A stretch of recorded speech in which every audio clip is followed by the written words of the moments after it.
Good afternoon. My name is Sandra Carvao, and on behalf of the World Tourism Organization Tourism Market Intelligence Department, it's my pleasure to be with you today and share the latest international tourism results with you that UNWTO just published in its World Tourism Barometer. I welcome all of you, and I look forward for your questions later on. To start with looking at the bigger picture before we actually dwell into international tourism results, it's important to have an idea of where we are economically. Results of GDP growth are generally highly correlated with the results of international tourist arrivals and also with international tourism receipts. So it's important to see how the economy is actually advancing.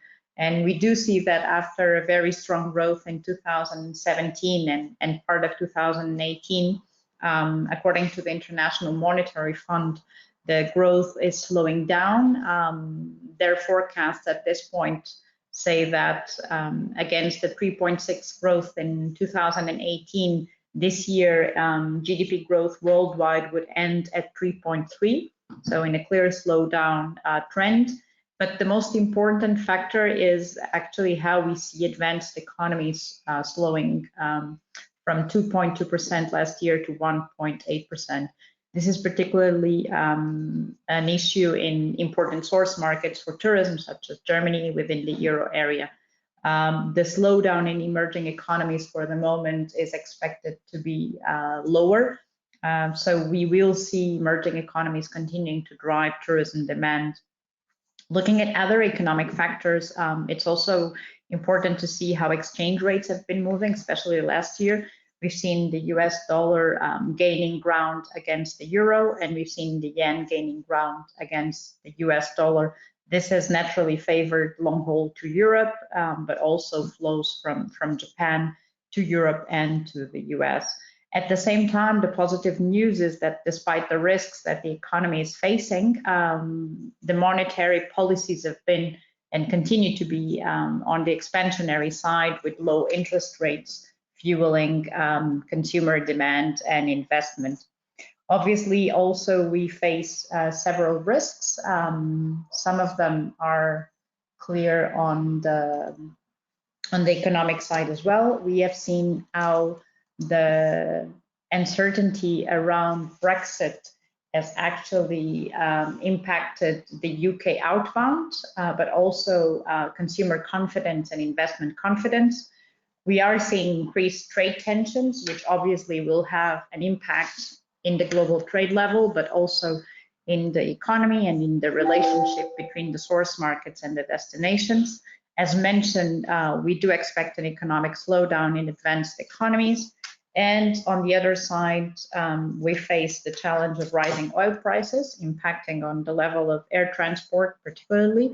And also many destinations continue to be challenged by man-made and natural crises, which can never be foreseen, but can have a significant impact. So those downside risks need to be considered when looking into tourism trends.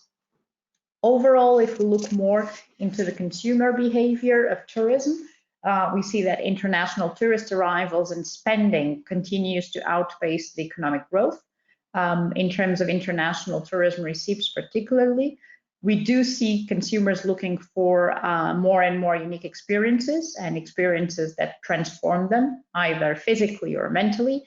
And this translates into growth of specific segments, including gastronomy tourism, wellness, adventure travel, solo travel for a quest of individuality, and also new luxury products, which very much are exclusive projects, not necessarily in an economic sense, but in the fact that you're accessing a unique experience. On two other specific segments, we continue to see a very important growth in urban tourism. According to data from MasterCard, 19 out of the 20 major city destinations in the world increased their levels in 2018. And we also see the cruise sector continue to expand. There was 7% more cruise passengers according to CLIA last year. This means that we reached a level of 28.2 million passengers in 2018, a number that's forecasted to reach 30 million in 2019. The US continues to be by far the most important market for cruises, but China is growing, and so Germany is growing. So if we look at how all these trends translate in terms of international tourism numbers, 2018, we reached for the first time 1.4 billion international tourist arrivals with a 6% increase.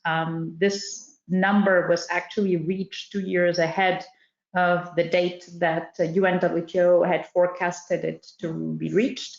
According to UNWTO forecasts done 10 years ago, 1.4 billion mark would be reached only in 2020, but many factors explain how growth has accelerated.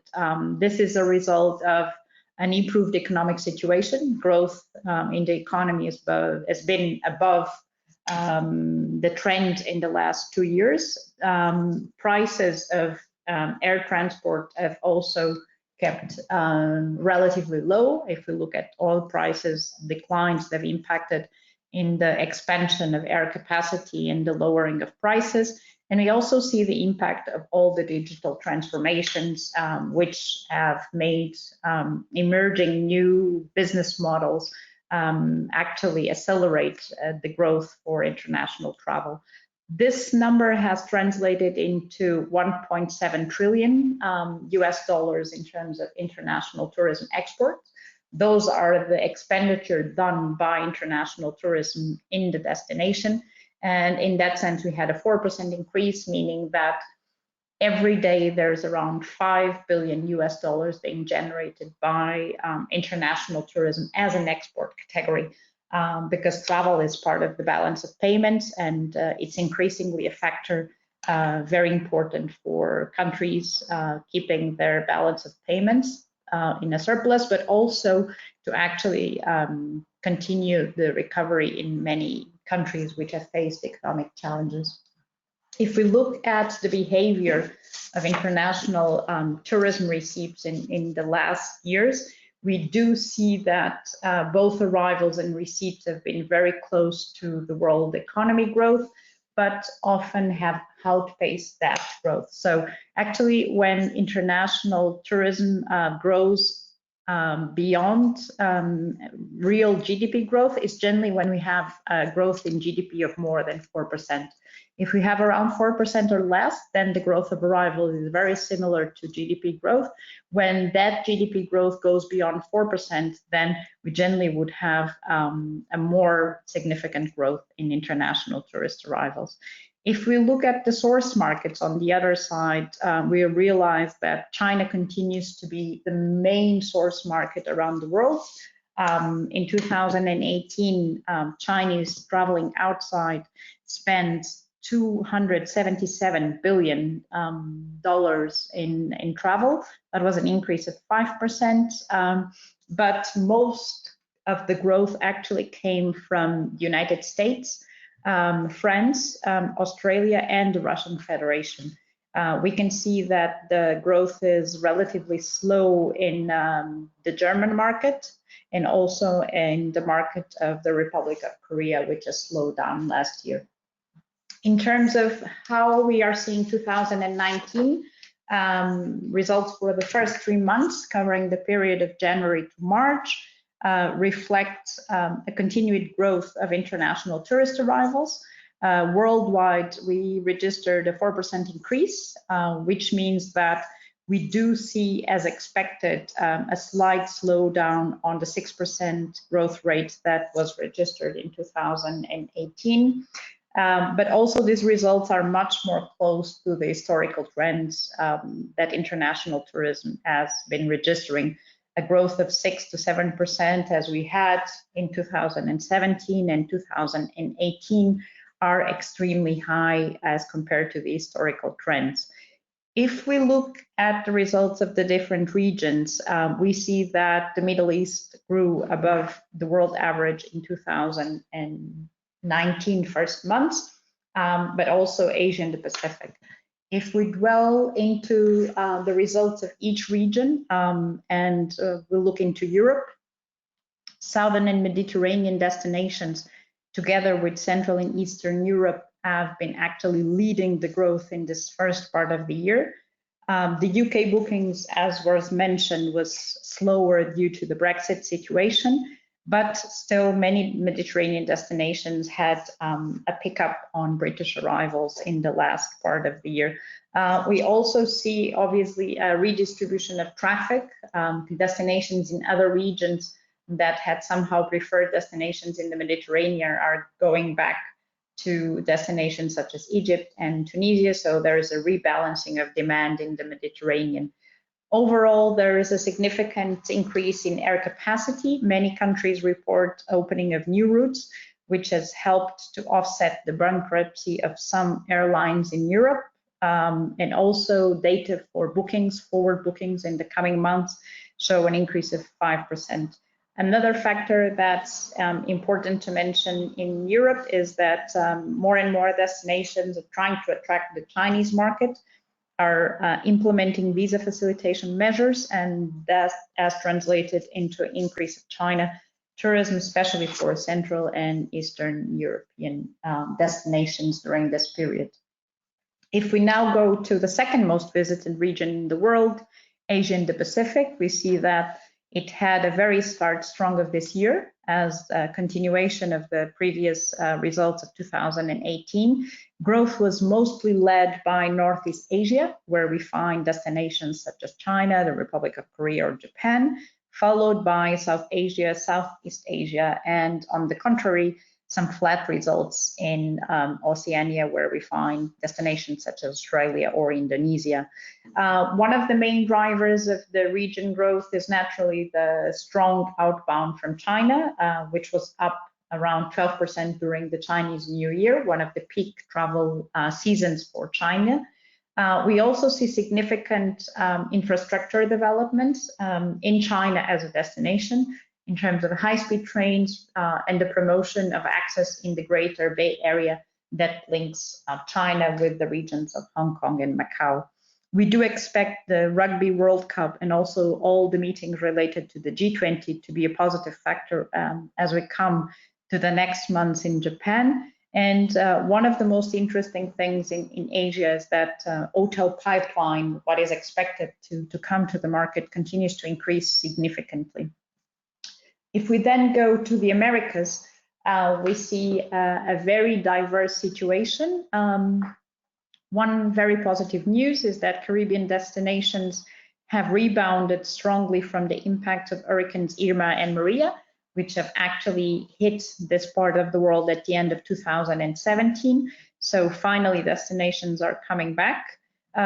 We see a strong growth in Central America and North America as well, but a slowdown in many South American destinations, mainly due to a weaker outbound from Argentina. Argentina is one of the most important source markets for the Americas, and the value of the Argentine currency going down has impacted on outbound market. As mentioned before, the US continues to be one of the strongest markets in terms of outbound, with very good growth. There was a 7% increase also in the first quarter of this year in terms of spending, which is benefiting many destinations in the region, but also it's benefiting Europe and also very much Asia. If we go now to Africa, we have on one side very strong results in North Africa, led by the destinations Tunisia and Morocco, but we also have very positive news coming from the southern part of the region. Double-digit growth was recorded by Kenya, which has recovered in terms of the impact of previous incidents with security, but also shows an increased air connectivity. And there's also very positive results coming out of the Seychelles. Finally, the Middle East, the fastest growing region in the world in this first 3 months of the year. We see a growth of around 8% in international tourist arrivals. Some of the destinations of the region have shown a double-digit growth, as is the case of Saudi Arabia, which has invested very much in infrastructure, but also in visa facilitation. And the same trend we see with Qatar. Indications are that Egypt also is showing strong results, although data is not available at this point.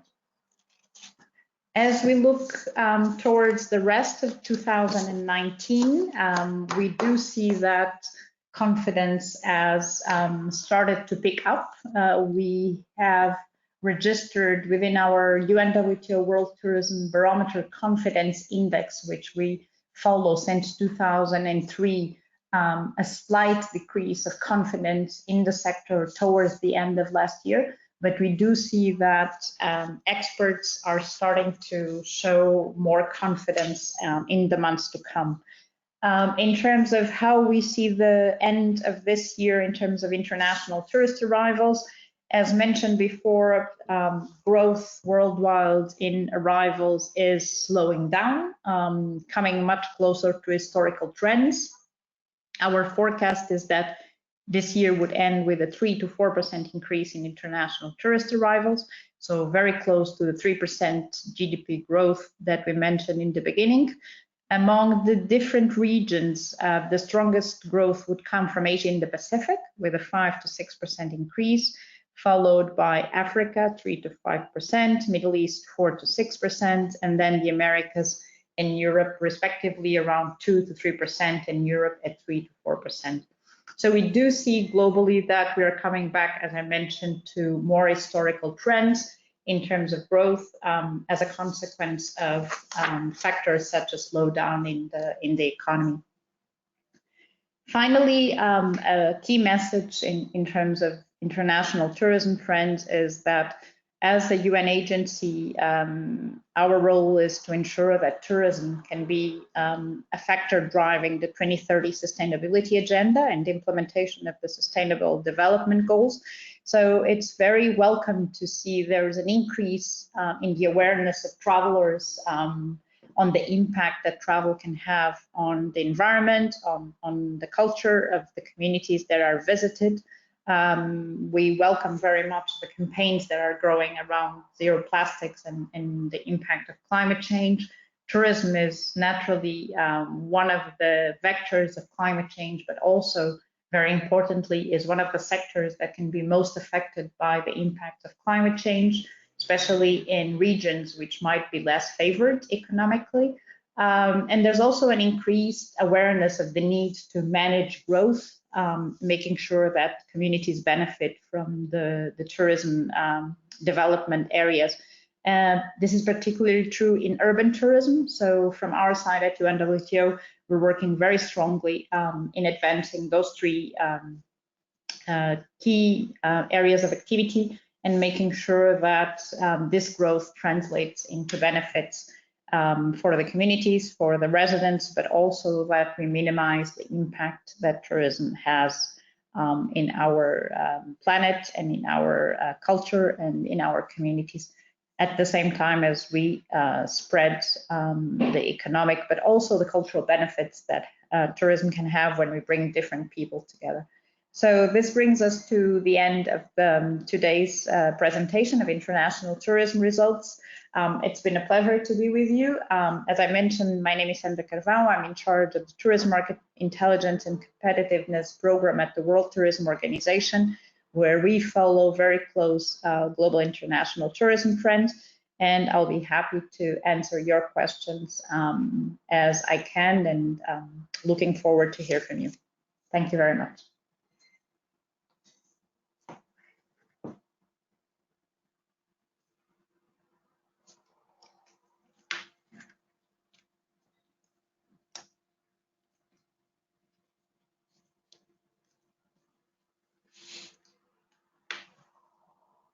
Well, the first question that comes into our screen is if it's possible for us to get the recording of this webinar. Yes, the link will be posted in UNWTO's website together with a PowerPoint presentation, so you can access it very easily. Second question says, as reported, Middle East is leading in key one growth in tourist arrivals. Any idea where most of these tourist arrivals are coming from? Intra-regional, Africa, Europe, Asia. Most of the traffic to the Middle East is on around 50% comes from the region itself, from the Middle East. It's important to note that the Middle East source markets as such are relatively small in terms of population as well. So there is a balance between, I would say, around half would come from intra-regional and the other half is coming mostly from Europe and Asia. Second question on our screen asks, what are the comparative advantages of Africa in terms of tourism? I would say that Africa has a unique product in terms of nature tourism. Also, it's relatively close to many important source markets in Europe. It has an immense cultural resource that can be very attractive to tourists. And I think if we look forward for the trends that are actually impacting tourism, looking for adventure, looking for exclusivity is something that you will find in Africa. Many challenges still remain. Nonetheless, the issue of air access in Africa, particularly to travel intra-regional, is one of the most impactful factors restraining a bigger growth from tourism in Africa. Another question coming asks, is South America embarked in any specific action to increase tourism? And yes, which countries are doing more? Well, South America has been one of the regions that has been increasing mostly in terms of tourism. Another region where also the issue of air travel is still hindering a bigger growth. So many countries are doing significant improvements in issues such as visa facilitation, product development, community empowerment. One of the biggest forces driving tourism in this part of the world is how much communities are actually engaged in providing tourism services and experiences. And this is a very positive factor. And another question that comes in asks, regarding the graphics you showed us, why do you think South America is still behind the preference of choice of many tourists? Thank you. Well, I think it goes very much into what I was just mentioning. Access to many of the South American countries by air, which is the most challenging issue. Also, if you look at the source markets for South America, most of them are from the region. Necessarily is to improve access. Also, visa facilitation, many countries have advanced. Argentina, Brazil are doing an exceptional work in that sense. So I think we will see the results of those efforts coming soon. Another question asks, may you have some data about tourism and technology, trends, applications? Well, we do, but it's not UNWTO data, so we wanted to share with you most of the data that is produced here in UNWTO, as we're the only international organization gathering data on indicators such as international arrivals, receipts, and expenditure from around the world. Another question asks, how about East-North Asia traffic, source region? Well, if you look at Asia, most of the traffic in Asia comes from within the region. I'd say around 80% of all tourists traveling within Asia come from one of the source markets in the region, mostly from Japan, from China, from the Republic of Korea, but also increasingly from other source markets, from India, from Indonesia, or from Malaysia, which are growing source markets. Another question asks about Jordan. Do you think they continue growing like currently? Yes, well, Jordan has a unique product and also very well connected to the recovery of the Middle East. Jordan often is promoted and sold together with tours to Egypt. So we do see there's a significant increase there, and we continue to see a rebound in that sense. Another question coming in asks, France is getting very less tourist arrivals in comparison to previous years. What's the reason? Well, we don't have data for the first quarter of this year for France, but I think probably some of the issues around protests in some of the cities have probably impacted travel to France in the last months of 2018. But we also see that generally these impacts are very short-lived, and we do expect France to show a rebound in the coming months. Another question coming in asks, do you have something more about Chinese outbound tourism, trends in destinations, trends in tourism factors? Thank you. Well, we do see China outbound continue to rise very strongly. Europe has been benefiting very much from Chinese outbound. As I mentioned, visa facilitation measures, increased air capacity have been fueling China outbound. I think one of the major trends which is important in the market is everything that has to do with digital. China is probably one of the most advanced countries in terms of digitalization, and tourism is not an exception. So we will see more and more buying online, searching online, and being impacted by online world in terms of travel decisions and behavior. And second, also, China's market is changing from a market driven by group travel to increasingly FIT market, so independent travelers or couples or families looking for different destinations. Another question coming in says, do you have any data or thoughts about the effect and impact of over-tourism that has been seen in places like Venice or Barcelona? Actually, UNWTO has been working very strongly in the last year in the issues of managing growing tourism flows in cities. We always say that more than a question of too many visitors, we're dealing with a question of how we manage that growth. We had released very recently, I think a week ago, a very interesting research that was done in 15 countries with the company Ipsos, where we asked residents of the cities if they thought their city had too many tourists, and if so, what kind of measures would they think would be the more adequate to deal with the increase of flows. And it was interesting to see that the majority of people still did not think that their cities had too many tourists. There was a significant part that did, but still the majority has a positive view on the flows.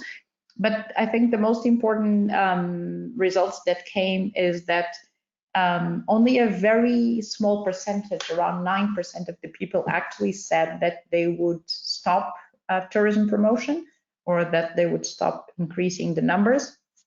But the measures that were most favored related to the need to increase and improve infrastructure, the need to create experiences and products that would benefit both tourists and residents.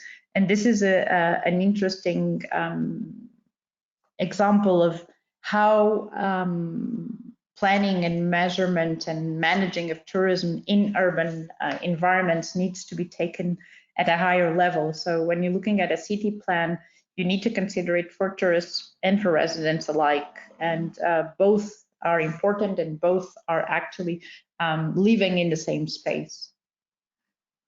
There's another question. Costa Rica is growing in the wellness service. Do you think Costa Rica can reach the same level of Asia wellness services? Well, I think to start with, wellness and health tourism are one of the most growing segments in tourism. I think definitely, I think Costa Rica has the capacity as any other destination. Costa Rica's image is very connected to nature and well-being, so I'm sure that product development can achieve the excellence that it's aimed at. Can you comment on the global regional awareness levels of sustainability? You mentioned plastics, climate change, managing growth. Thank you. Well, I think there is a global trend, as I mentioned, regarding global awareness on these issues. Well, we've seen how the plastics movement has been growing, and that translates also to travelers. I think each of us, when traveling, will change their behavior because we are more aware of the impact that we have. And particularly because if we're going to pristine destinations, nature destinations, and we can see how taking the right attitudes and the right measures can actually have a positive impact. I think people are more and more aware of their impact. They're changing their behavior, and this is very welcome. I think the good thing as well is that on that side, we will see more and more destinations and private sector companies also taking steps forward to make sure that they address these concerns by travelers. Another question that's come in asks, can India contribute till 2030 to be a growing region from Asia? India is one of the most fastest growing markets in tourism. It's very interesting. It's leading the growth in air travel in terms of demand, including international, but also domestic. It's very important to consider that in many countries such as India, as important as international tourism, and often even more, is the domestic market because of the size of the country, but also because of the development of domestic tourism that cannot be taken as less than international tourism. Another question that just came in asks, are there plans to grow tourism in Africa? Well, UNWTO works very strongly with our African member states. Actually, one of the leading initiatives by our new Secretary General has been to develop a 10-point agenda for Africa tourism, which addresses issues such as education, visa facilitation, crisis management, improvement of governance, and many other factors such as branding and image. And we believe that Africa has an immense potential. It has the right products. It needs improvement in air capacity and accessibility, investment in infrastructure and product development and education. But we trust that with the support of partners, we can help Africa actually get the space it deserves in international tourism. Another question relates to Spain as a source market. Do you think uncertainty will affect the outgoing market? I don't think so. We've seen that actually Spain has been doing very well in terms of spending in international tourism in the last year, and we expect that trend to continue. I think Spanish outbound market is probably one of the strongest in Europe, and the economy is considered to be in a positive mood, and we do expect the growth to continue. Agritourism as a new, how viable it is, especially for Africa. Well, actually, when we talk about agritourism or rural tourism, it's one of the areas which we think has very significant potential, notably in Africa. UNWTO is actually declaring 2020 as the year where UNWTO will focus in regional and rural development through tourism. It is a very niche growing market, and it needs to be supported because it can actually make sure that the benefits of tourism go to the communities, and at the same time that we can renew some areas that might be in decay due to lower agriculture activity. Well, I think I will say goodbye at this moment. I'd like to thank all of you who have been on this side. It's been a pleasure to be with you and share these results from the UNWTO side. As mentioned, the recording of the webinar will be available on UNWTO website together with the presentation. We thank you and we hope to see you soon in other UNWTO webinars. If you have any questions or further doubts, you can always contact us, as you can see on the screen, at tmic@unwto.org. Thank you so much, and a good evening, morning, or afternoon, depending on where you are.